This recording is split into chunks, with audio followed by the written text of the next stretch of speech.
महाजिरों के रूप में 8 मुक्ति बाहिनी वाले मेरे दिलो दिमाग में कीलों की तरह ठुके हुए थे। मैं अकेला उन्हें खत्म नहीं कर सकता था। बहुत सोच विचार के बाद मैंने नजीर को दिल्ली फोन किया। मेरी आवाज सुनकर वो खुशी से पागल हो रहा था। मैंने उससे साथियों, आरिफ और लड़कों की खैरियत दरियाफ्त की। उसने बताया कि सब ठीक और खुशखुरम है। मैंने उसे कहा कि आरिफ को बुला लाए, मैं आध घंटे बाद दोबारा फोन करूंगा। नजीर ने मुझे बताया था कि नया ग्रुप लीडर आ चुका है, इसलिए मैंने बावजूद बेइंतहा ख्वाहिश के साथियों से बात करना मुनासिब न समझा। मुबादा नया ग्रुप लीडर साथियों से मेरे राब्ते को अपने काम में मुदाखलत समझे, इसीलिए मैंने महज उनकी खैरियत दरियाफ्त की थी। ठीक आध घंटे बाद खटमंडू से लाइटनिंग कॉल पर दिल्ली से दोबारा राब्ता हुआ तो नजीर के साथ आरिफ भी मौजूद था। मैं खुले तौर पर तो उन्हें यहाँ के हालात और अपनी जरूरत के बारे में बता नहीं सकता था, इसलिए ढके छुपे अल्फाज में उन्हें कहा कि यहाँ खटमंडू में अकेला बहुत बोर हो रहा हूँ और दोस्तों से मिलने की बहुत ख्वाहिश है। आप कैसर को कहें कि अपने 3-4 साथियों समेत फौरन खटमंडू आ जाए और पूरी तैयारी से आए। यहाँ भी सर्दी है, उनकी आमद से माहौल गर्म हो जाएगा। आरिफ मेरा मतलब समझ चुका था। उसने जवाब दिया कि कल सुबह ही वो कैसर से मिलेगा और इंशाल्लाह अगले रोज तुम्हारे दोस्त खटमंडू के लिए रवाना हो जाएंगे। उसने मुझे कल उसी वक्त दोबारा फोन करने को कहा। मैंने उन्हें फिर अपने साबिका साथियों को मेरा सलाम कहने और कंपार्टमेंटेशन की वजह से फोन पर गुफ्तगू न करने की माजरत की। अगले रोज शाम को जब मैंने दिल्ली फोन किया तो कैसर भी मौजूद था। कैसर ने बताया कि कल सुबह ही वो अपने 4 साथियों समेत बजरिया ट्रेन खटमंडू के लिए रवाना हो रहा है। जहाज से इसलिए नहीं आ रहे कि खटमंडू की सर्दी की वजह से पूरी तैयारी से आना है। बिटवीन द लाइंस गुफ्तगू से हमने एक दूसरे को वजाहत से सब बातें समझा दी। इधर खटमंडू में पहले 2 रोज मोहसिन अकेला और फिर अपने बुजुर्ग शायर दोस्त के साथ आया। वो बहुत उम्दा शेर कहते थे। उनके साथ 20 महफिलें जमी। उनकी एक गजल मुझे बहुत पसंद आई जो बिल्कुल वहाँ के हस्बे हाल थी। कुछ बता गर्दिश हालात ये दिन कैसे हैं, साज हैं कातिल नगमात ये दिन कैसे हैं। एक चुल्लू भी नहीं होंठ भिगोने के लिए, खुश्क है जुए खराबात ये दिन कैसे हैं। चुभ रहे हैं मेरे तलवों में मसाइल के बबूल, शहर है दश्ते सवालात ये दिन कैसे हैं। एक मरकज पे नजर आते हैं गम और खुशी, ये जनाजा है ये बारात ये दिन कैसे हैं। लोग मिलते हैं मिल के बिछड़ जाते हैं, क्यों नहीं मिलते ख्यालात ये दिन कैसे हैं। उनके वादे ने मेरे जीने को बर्बाद किया, किस कयामत के हैं लम्हात ये दिन कैसे हैं। दिल्ली में कैसर से बात होने के 5वें रोज शाम को कैसर अपने 4 साथियों समेत खटमंडू पहुंचा। हम यूं गले मिले जैसे बरसों के बिछड़े भाई अचानक मिलते हैं। मैं उनसे बहुत सी बातें करना चाहता था, लेकिन मुसलसल सफर से थकावट के आसार उनके चेहरों पर नुमाया थे। मैंने उनके लिए अन्नपूर्णा होटल के करीब ही एक आला दर्जे के टूरिस्ट होटल में कमरे बुक करवाए थे। उन्हें होटल में छोड़कर मैं वापस आ गया और मुफस्सल गुफ्तगू अगले रोज दोपहर के खाने के दौरान करने का फैसला किया। शाम को हस्बे मामूल मोहसिन आ गया। मैं उसे भी अपने कॉन्फिडेंस में लेना चाहता था। छोटा शहर, बादशाह की रिहाइश और दारुल हुकूमत होने के बायस खटमंडू की पुलिस हर नौवारिद पर कड़ी निगाह रखती थी। मोहसिन चूंकि कई माह से यहाँ मुकीम था, इसलिए उसे सब महाजिरों और उनके रूप में छुपे पाकिस्तान दुश्मन अनासिर के मुताल्लिक मालूमात हासिल करने और उन तक रसाई में निस्बतन कम दुश्वारी थी। मैंने मोहसिन से इस बारे में बात की तो वो खुशी से उछल पड़ा। कहने लगा, आसिफ भाई, मैं अगरचे जिस्मानी तौर पर अभी कमजोर हूँ, लेकिन मुक्ति बाहिनी के वहशी दरिंदों से इंतकाम लेने की ख्वाहिश इस शिद्दत से मेरे दिल में है कि मौका आने पर आपको मुझ में इंशाअल्लाह शेर जैसी ताकत दिखाई देगी। मैंने मोहसिन को कहा, मुक्ति बाहिनी के 8 आदमी यहाँ महाजिरों के रूप में मौजूद हैं। वो अकेले रहते हैं और महाजिरों को माली लालच के धोखे में फंसाकर पाकिस्तान के मफाद के खिलाफ काम करने की तरबियत देते हैं। मेरे पास एक फहरिस्त है, लेकिन उसमें ऐसे लोगों की ज्यादा तादाद दर्ज है। मैं नहीं चाहता कि कोई बेगुनाह मुसलमान महाजिर मारा जाए। मैं इस लिस्ट में दर्ज तमाम लोगों की तस्दीक करना चाहता हूँ। मुमकिन है इस लिस्ट में दर्ज लोगों में बेगुनाह भी हों, और ये भी मुमकिन है कि उनके अलावा भी मुक्ति बाहिनी के कुछ और लोग भी यहाँ मौजूद हों जिनके नाम लिस्ट में न हो। मोहसिन मेरी तमाम गुफ्तगू के दौरान खामोश रहा। मशरकी पाकिस्तान में उस पर तोड़े गए जुल्म सितम के बदले की ख्वाहिश उसकी आंखों की सुर्खी से साफ जाहिर हो रही थी। कहने लगा, आपको तो यहाँ आए चंद रोज ही गुजरे हैं, जबकि मैं महीनों से यहाँ मुकीम हूँ। इस दौरान मैं भी यहाँ पाकिस्तान दुश्मनों की खोज में रहा हूँ। मुझे जिनका पता चला है उनके उनके नाम, पते और दीगर कवायफ मुझे अज़बर हैं। आप अपनी लिस्ट निकालें और मुझे मत दिखाएं। मैं नाम लेता जाऊंगा और आप देखें कि आपकी लिस्ट में उनके नाम हैं या नहीं।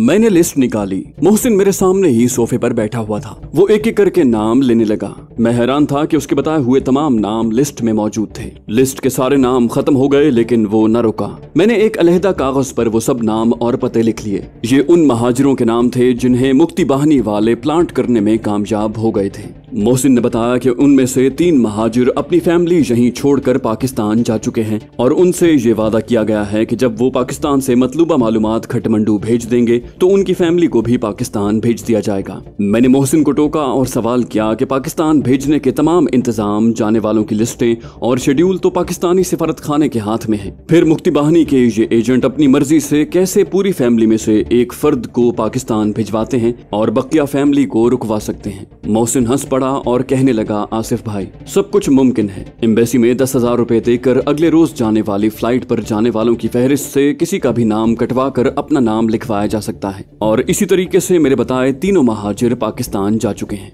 मेरा अगला सवाल था कि जब 10,000 से कहीं कम रुपयों में नेपाल से बैंकॉक और फिर कराची पहुंचा जा सकता है तो फिर इन महाजिरों को अफगान एयर से ही क्यों भेजा गया। मैंने सवाल तो कर दिया, लेकिन फौरन ही मुझे अपनी गलती का एहसास हो गया। अफगान एयर के जहाज यूएनओ ने महाजिरों के लिए चार्टर किए थे और उन पर जाने वालों को खटमंडू का सिफारत खाना खुसूसी बने हुए यकतरफा पासपोर्ट इशू करता था, जबकि किसी दूसरी एयरलाइन और किसी दूसरे रूट से पाकिस्तान जाने के लिए बैनुल अक़वामी पासपोर्ट लाजमी था और नेपाल में पाकिस्तानी सिफारत खाना मुल्की पॉलिसी के तहत ऐसा पासपोर्ट इशू नहीं करता था। मुझे मोहसिन पर पूरा भरोसा था, लेकिन जब तक मैं उसे अमली तौर पर काम सरअंजाम देते न देख लेता, मैं उसे दिल्ली से आए हुए लड़कों से मिलवाना नहीं चाहता था। उसकी वजह वो खौफ और बेएतबारी थी जो पाकिस्तानी कोरियर की गद्दारी के सबब मेरी गिरफ्तारी का मूजिब बनी थी। मैंने मोहसिन से पूछा कि अगर मैं उसके हमरा रहूं तो क्या वो इन मुक्ति बाहिनी वालों में से किसी एक को अंजाम तक पहुंचाने को तैयार है। मोहसिन कहने लगा, आसिफ भाई, एक तो क्या मैं उन सबको इबरतनाक तरीके से हलाक करने को तैयार हूँ। खुकड़ी से वार करने की मैंने यहाँ काफी प्रैक्टिस कर ली है। मैंने बहुत पहले ही उन्हें ठिकाने लगा दिया होता, लेकिन अपनी जिस्मानी कमजोरी की वजह से ये काम न कर सका।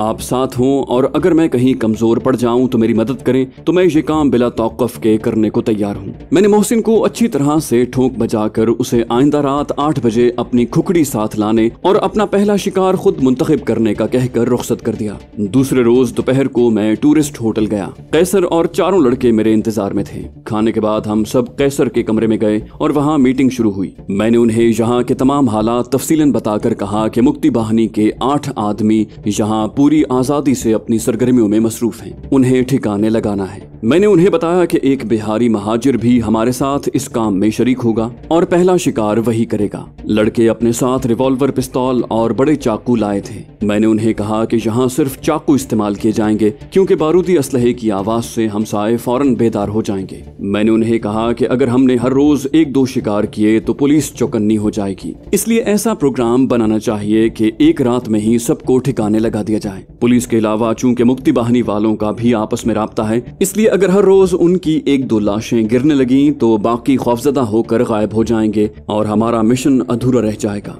बिलाखिर फैसला ये हुआ कि उस रात के मिशन को, जिसे मोहसिन ने सरअंजाम देना था, मुलतवी कर दिया जाए और आज रात मोहसिन सारे मुक्ति बाहिनी वालों के घर और अगर मुमकिन हो तो उनकी शक्लें दिखा दे और लड़के उन घरों से भाग निकलने के महफूज रास्ते भी देख लें। मुक्ति बाहिनी वालों की टाइमिंग भी नोट की जाए कि वो कब अपनी महफिलें बर्खास्त करते हैं। जब सब तैयारियां मुकम्मल हो जाएं तो मोहसिन को मिलाकर 6 अफराद के 2 ग्रुप बनाए जाएं और एक रात में ही दोनों ग्रुप मिशन मुकम्मल कर लें। मैं दोनों ग्रुपों की निगरानी करूं और अगर जरूरत महसूस हो तो असलहा इस्तेमाल करूं। पहला ग्रुप रात 9 बजे अपना काम शुरू करेगा, जबकि दूसरा ग्रुप उसकी निगरानी करेगा। पहले ग्रुप के काम खत्म होते ही दूसरा ग्रुप अपने टारगेट्स को जाएगा, जबकि पहला ग्रुप उसकी निगरानी करेगा। सब लाजिमन दस्ताने पहनेंगे और काम के बाद अपने चाकू एक थैले में डालकर मुझे देंगे, जिन्हें मैं शहर से बाहर किसी पहाड़ी खो में फेंक दूंगा। उनसे तमाम तफसीलात तय करके मैं होटल चला आया। लड़के 2-2 की टोलियों में शहर की सैर को निकल गए। कैसर मुझसे तन्हाई में कोई बात करना चाहता था, इसलिए मैं उसे अपने हमरा होटल ले आया। होटल के कमरे में आकर मैंने कॉफी का ऑर्डर दिया और कैसर से दिल्ली के हालात पूछे। उसने बताया कि लड़कों की सरगर्मियां और जोश बिल्कुल खत्म होके रह गए हैं। गिराज में जहां बिला नागा हर शाम लड़के इकट्ठे होते थे, अब कभी कभार ही आते हैं और इधर उधर की बातें करके चले जाते हैं। मैंने वजह पूछी तो पहले तो वो जवाब देने से कतराने लगा, लगा, लेकिन मेरे जोर देने से वो आखिर फट पड़ा। बोला, क्या कहूँ, आपने जिस मोहब्बत और जज्बे से सबको इकट्ठा किया और तरबियत दी थी वो अब सिरे से ही मफकूद है। आपके जाने के बाद जब तक हबीब ग्रुप लीडर रहा वो हमसे बिल्कुल आपकी तरह घुल मिल कर रहता था। हमें आपकी कमी जरूर महसूस होती थी, लेकिन उसने हमारे जज्बे, जुर्रत और वलवले में कोई फर्क न आने दिया। लेकिन जब से नया ग्रुप लीडर आया है उसके रवैये से हालात बिल्कुल बदल गए हैं। उसने हबीब और दूसरे साथियों को हमसे मिलने से रोक दिया है। उसने अपनी रिहाइश अब भी नजीर साहब के यहाँ बाकी साथियों के हमरा रखी हुई है। हम पहले की तरह जब भी हबीब और दूसरे साथियों से मिलने गए वो बड़ी रुखाई से पेश आया। उसके रवैये से लड़के बहुत बददिल हो चुके हैं। ये सब कुछ बताकर कैसर ने मुझे नजीर का खत दिया। नजीर ने लिखा था कि वो अपनी जवान बच्चियों के हमरा घर में रहता है। ये मालूम होने के बाद कि आप लोग कौन थे और दिल्ली में क्या कर रहे थे, उसने हर तरह का खतरा मोल लिया और अपने घर को आपके लिए पनाहगाह बना दिया। लेकिन आखिर कब तक वो और उसके घर वाले खौफ और दहशत की हालत में रहेंगे। मेरी गिरफ्तारी के दौरान और फरार के बाद आज तक उन्हें हरदम ये धड़का लगा रहता है कि न जाने किस वक्त फौज और पुलिस वाले धावा बोल देंगे। मेरे बंबई जाने के बाद उसने हबीब को अपने खदशात बताए तो उसने नए ग्रुप लीडर के आने तक की मोहलत मांग ली। नया ग्रुप लीडर आ गया तो उससे बात की और उसे सराय बैरम खान में एक मुतबादिल जगह भी दिखाई, लेकिन अभी तक उन्होंने घर खाली नहीं किया। नजीर ने बड़े दर्द भरे अंदाज में लिखा था कि मुसलमान होने के नाते उसने इतना बड़ा खतरा मोल लिया था, लेकिन क्या अब इस बात का इंतजार किया जा रहा है कि कब भारतीय हिंदू फौजी उसकी बेटियों की रुसवाई करें। नजीर ने खत के आखिर में लिखा था, खुदारा हमें इस अजियत से निजात दिलाने की कोई तदबीर करें और हमें इस चीज की सजा न दें कि हमने अपने पाकिस्तानी मुसलमान भाइयों को बेपनाह खतरात के बावजूद पनाह दी। खत पढ़कर मैंने कैसर की तरफ बढ़ा दिया। वो मेरे चेहरे से तासुरात का अंदाजा लगा रहा था। कहने लगा, नजीर ने ये खत मुझे पढ़ा कर ही लिफाफे में बंद किया था। हमने हबीब से भी यहाँ आने से पहले इस मसले पर बात की थी। वो सब कुछ जानते हुए भी मजबूर हैं। डाक का पैकेट ग्रुप लीडर अपने सामने बंद करवाता है। उसी घर में रहने की वजह से ट्रांसमीटर पर मुख्तसर पैगाम भी उसकी मौजूदगी में ही भेजा जाता है। नजीर ने आपको ये खत अपनी आखिरी कोशिश समझते हुए भेजा है। अगर जल्द ही उसे कोई मुस्बत जवाब न मिला तो फिर हम गिराज वाले इस मामले को अपने हाथ में ले लेंगे। हमारे मुतालिक तो आप जानते ही हैं कि हमने कभी अपनी जान की परवाह नहीं की। पाकिस्तान की खातिर अगर हम भारतीय फौज और DMI वालों से भिड़ सकते हैं तो अपनी बहनों की इज्जत बचाने के लिए एक लावारिस पाकिस्तानी जासूस को ठिकाने लगाना हमारे लिए बच्चों का खेल होगा। मैंने उसे तसल्ली दी और यकीन दिलाया कि मैं अपनी पूरी कोशिश करूंगा कि ये मसला जल्द अज जल्द सुलझ जाए। 3 रोज बाद मैंने पाकिस्तान जाने वाली डाक में अपने थैले में नजीर का खत और कैसर के इरादों के मुतालिक तफसीलन लिख कर भेजा। नतीजतन उस ग्रुप लीडर को वापस बुलाकर हबीब को ग्रुप लीडर बना दिया गया, जिसने सराय बैरम खान में शिफ्ट होकर दिल्ली में मेरे बनाए हुए हमदर्द जाननिसारों के नेटवर्क को बिखरने से बचा लिया। ये तफसीलात मुझे बाद में कैसर और नजीर के खुतूत से मिली, जिनसे खटमंडू क़याम के दौरान मैंने मुस्तकिल राब्ता रखा था। आइंदा 3 रोज हम सब ने मोहसिन की रहनुमाई में मुक्ति बाहिनी वालों की निगरानी, उनके घरों से बाहर जाने और वापस लौटने और उनकी महफिलों के खत्म होने के औकात और तकमील के बाद वापस आने के रास्तों के तायुन में गुजारे। हमने बाजार से दस्ताने और जिबी टॉर्चें भी खरीद ली। दस्ताने तो हाथों के निशान न पड़ने के लिए थे। जूतों के निशान की हमें कोई फिक्र इसलिए न थी क्योंकि खटमंडू की सारी जमीन पथरीली है। मैंने शेर पंजाब रेस्टोरेंट के मालिक सरदार जी से उनकी गाड़ी भी मांग ली। गर्जे के सब तैयारियां मुकम्मल थी। हमें अब सिर्फ एक्शन की रात का तायुन करना बाकी था कि अचानक एक मसला सामने आ गया जिसकी तरफ मैंने पहले तवज्जो न दी थी। खटमंडू के होटलों और गेस्ट हाउसेज में 99% गैर नेपाली ही कयाम करते थे, जिनमें से बेशतर यूरोपियन, अमरीकी और खाल खाल जापानी होते। ये टूरिस्ट अक्सर खटमंडू के अतराफ के पहाड़ों पर हाइकिंग के लिए सुबह निकल जाते थे। खटमंडू और अतराफ के देहातों के वारदातिये उनकी ताक में रहते थे और जो ही कोई उनके हाथ चढ़ता तो उसके पैसे, घड़ी और कंपस तक छीन लेते और जरा सी मजाहमत पर खुकड़ी के वार से हलाक करके गहरी खाइयों में फेंक देते।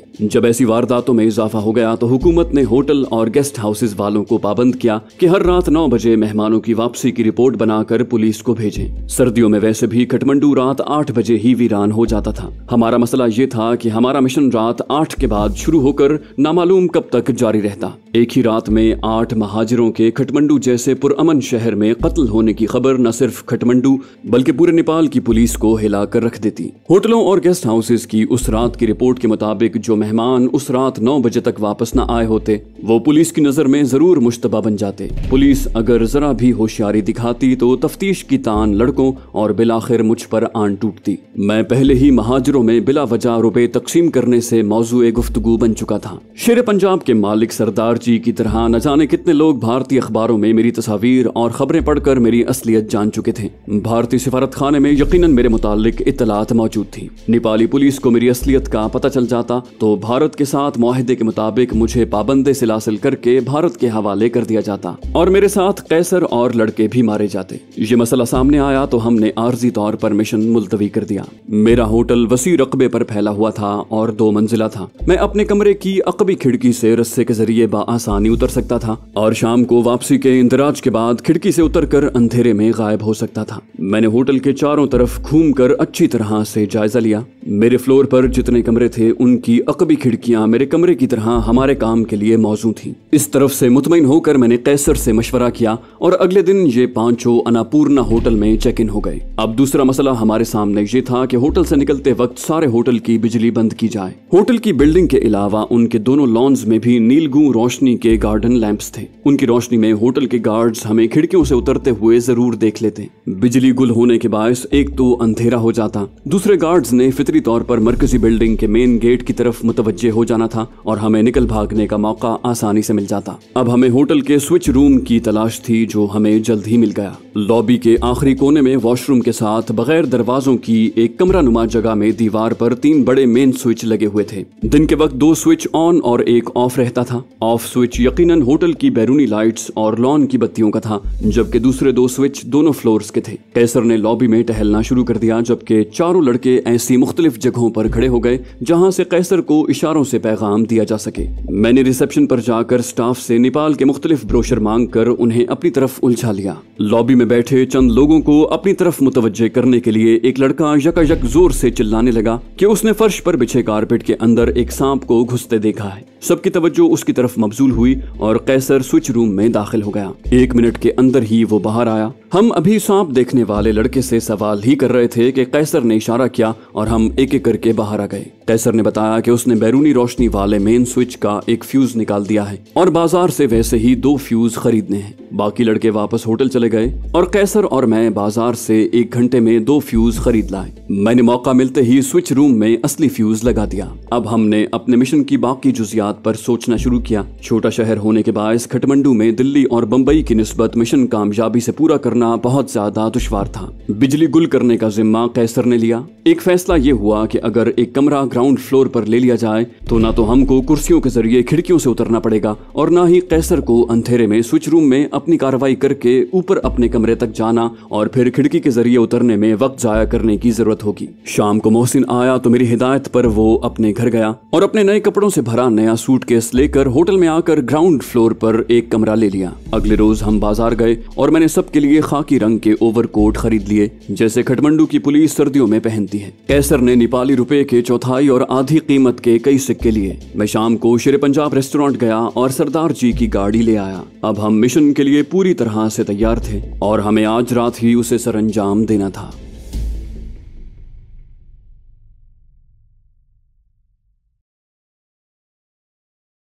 तो दोस्तों ये थी हमारी आज की एपिसोड। उम्मीद करते हैं आपको हमारी कहानी पसंद आई होगी। जाने से पहले इस वीडियो को लाइक कीजिए और शेयर करना मत भूलिए।